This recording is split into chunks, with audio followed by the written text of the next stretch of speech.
दोस्तों बहुत बड़ी गुड न्यूज आ रही है, आपको पता होनी चाहिए। ईरान से ये गुड न्यूज आ रही है। तो ईरान, आपको पता है कि खमनेई जी जो बहुत देखिएगा एक्टिवली, बहुत ही ज्यादा देखिएगा एक्टिवली बोल रहे थे और बहुत ही इंटेंसिफाई कर रहे थे चीजों को। मतलब अगर आप देखेंगे एग्रेसिव वे में देखिएगा पोर्ट्रे कर रहे थे। मतलब अपनी लैंग्वेज में कोई न्यूट्रलाइजेशन नहीं था। सिंस देखिएगा 2 इयर्स लगातार वो एक ही चीज पे हैं कि लाइक वो न्यूक्लियर बनाएंगे बनाएंगे बनाएंगे।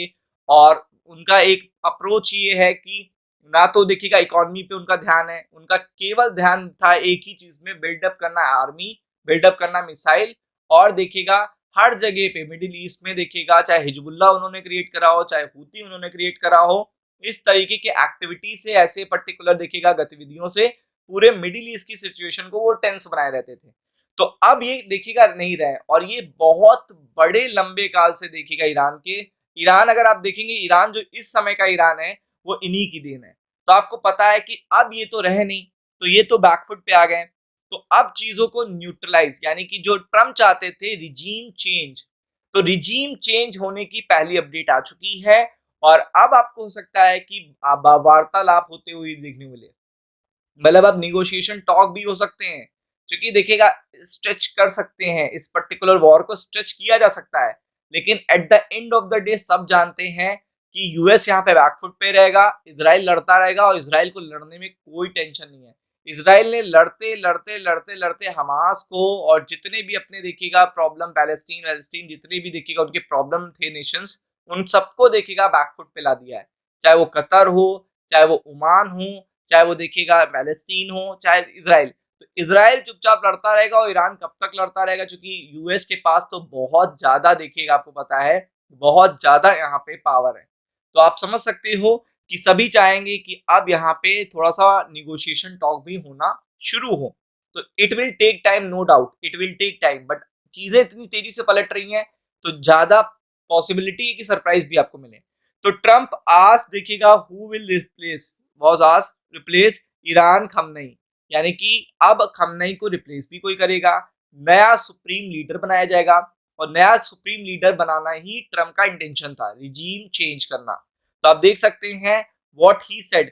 अली खमनई 86 साल के थे, was killed on Saturday after the US Israel launched a joint attack on Iranian targets। तो आप देख सकते हैं ये पूरी तरीके से इनका खत्म ही होना पूरे ईरान के लिए डीमोटिवेशन है, पूरे ईरान के लिए, क्योंकि इनके दम पे ही देखिएगा इतनी एग्रेसिवली देखिएगा ईरान जवाब दे रहा था यूएस को, इतनी एग्रेसिवली जो सोचा नहीं जा सकता है, मतलब इसका एक्सपेक्टेशन भी नहीं किया जा सकता है। फिर अगर आप देखेंगे तो आप देख सकते हैं US president Donald Trump on Saturday said he knows exactly who can lead Iran following the killing of supreme leader Ayatollah. यानी ट्रंप ये जानते हैं कि who can lead Iran now. तो आप समझ सकते हो कि बेसिकली उनका इंटेंशन क्या है। उनका इंटेंशन है अपने पर्टिकुलर पर्सन को जो उनकी बात माने उसको देखिएगा सत्ता में लाना in the US and the Israeli strike. तो आप देख सकते हैं आज by the CBS News who he thinks he is taking decision after Khamenei death, Trump responded I know exactly who but I can't tell you.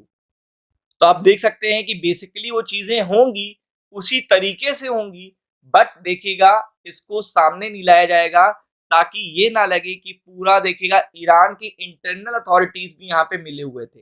He was also asked about who will replace Khamenei, I don't know but the some point they will be calling me to ask who would like, he said I am the only being a little sarcastic when I say that he headed. तो आप देख सकते हैं कि basically ये बहुत लंबे समय से यहाँ पे ईरान में जो पर्टिकुलर चेंजेस आए हैं वो केवल खमनई की वजह से आए थे।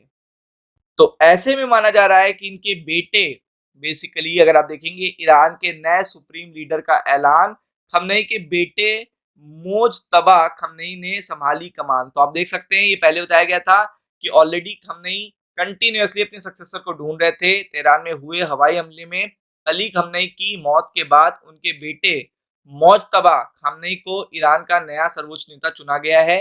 देश में 40 दिन तक का शोक का ऐलान किया गया। अब आप समझ सकते हो कि अब ये इतने अग्रेसिव रहेंगे तो इनको भी पता है कि इनका क्या पर्टिकुलर हाल होगा। तो ये चीज सबसे बड़ी आती है।